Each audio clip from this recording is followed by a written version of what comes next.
Joining us right now to weigh in on all of that, former Reagan Budget Director David Stockman. David, good to see you. Good morning. Infrastructure plan is the focus today from the president. Now, the White House is talking about $200 billion in federal money, the rest private money. Your thoughts on infrastructure funding? I think he should forget it. We don't have $200 billion to spend.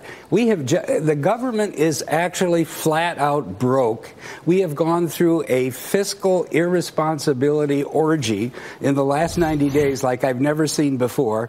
We are heading into the 10th year of a so-called recovery, and we're going to have a $1.2 trillion deficit because they cut taxes by $300 billion, and then they had this omnibus spending bill that raised it by $200 billion. It was bad enough what they inherited from Obama, and now we are in the soup like never before. So they need to focus on getting the fiscal situation under control.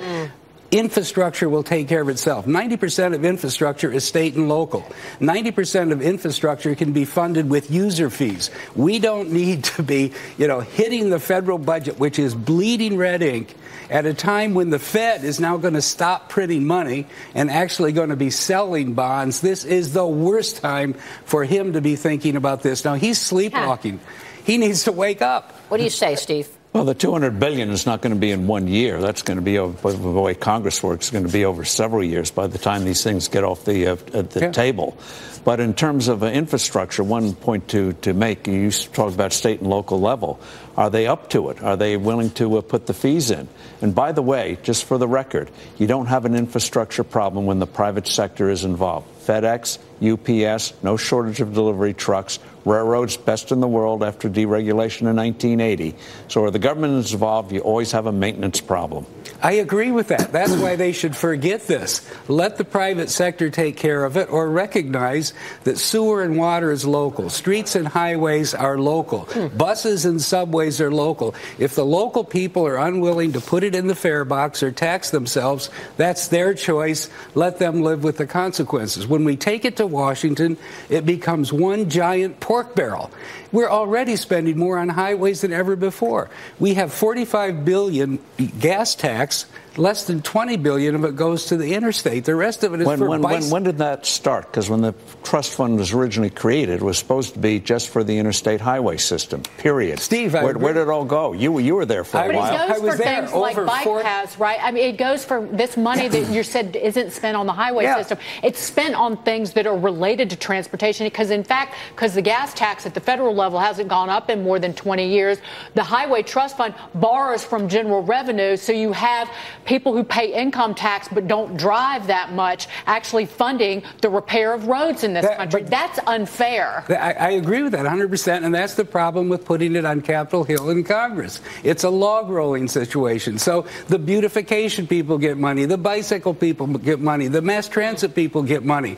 It goes everywhere, even to local roads and highways, and the interstate system gets, what's left over. So the lesson, it is so clear. The lesson is infrastructure. If you hear infrastructure coming from Washington, run the other way, because it's really a boondoggle. Well, just to point out, there was $21 billion in additional infrastructure spending in that omnibus bill. That omnibus spending bill. So you can talk about hundreds of billions of dollars for infrastructure. Well, they're getting plenty of money in that spending bill. Let me give one example. Well, where is that money going, if not toward it? I mean, that is part of the money that they're going to use. Of course. But Obama had this ridiculous program called Tiger. It was another, transportation boondoggle going to local governments for, mass transit systems and so forth. The Republicans tripled the budget that they inherited from Obama when actually Trump wanted to zero it out, which he should have.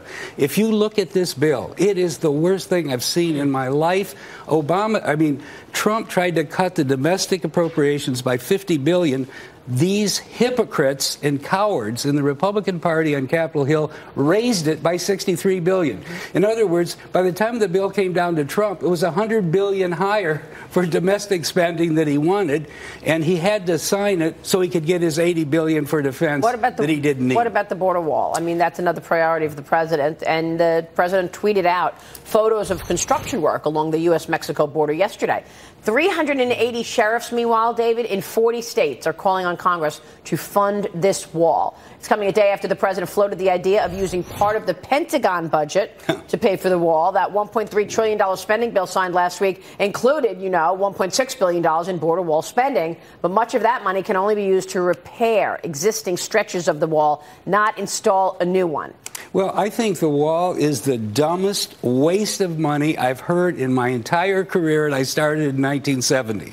People come across the border for two reasons: to distribute drugs. They're criminals. You solve that by canceling the war on drugs. They come here to work. You solve that by giving them work permits. If we did that, we wouldn't need any wall. We wouldn't have a border problem. And the heart of the whole crime thing they're worried about is the war on drugs. It doesn't work. It simply drives it underground, creates a criminal distribution, and that's the problem. So what do you do then? You repeal the war on drugs. But how do you get the drug dealers then from coming all you do is you call Philip Morris and say, you're in charge of distributing drugs in the normal civil way of commerce that everything else is distributed. Making drugs illegal is what has created this problem. That's another subject for another time. You indicated the 80 extra billion, did you say, was not necessary? Absolutely not necessary. For defense spending? Absolutely not. We had a $600 billion defense budget. Now it's $700 billion. The problem is not too little money, it's too many missions. But the military has been pummeled. You know that because of sequestration. No, they haven't. We have 50% of the planes in the Navy, they can't even fly. Well, but we're having accidents left and right in the military. But, Maria, we've argued about this, but let me tell you, if they didn't have so many missions, if they weren't buying $144 billion of new stuff that we don't need, if we were actually repairing to defend the homeland and not try to police the world, they would have more than enough money out of $600 billion. So we shouldn't have troops in Korea? Absolutely. No, we should be out of Korea. We should be in Europe? Absolutely out. If Europe can't take care of itself by now with a 17 trillion GDP, years. Japan can take care of itself. Korea needs to be, the peninsula needs to be demilitarized and denuclearized and let the Koreans solve the issue. Support it if you don't have the troops. You're saying, let them denuclearize. That doesn't happen by magic. The reason that they're trying to get a nuke in the north is they saw what happened to Saddam Hussein, who didn't have one. They saw what happened to Gaddafi, who gave his up. The Greens began their program long before Libya went down the tubes. Well, the point is that's why they're continuing it now. Okay? All right, we got to jump. David, great insights. Thank you, David Stockman.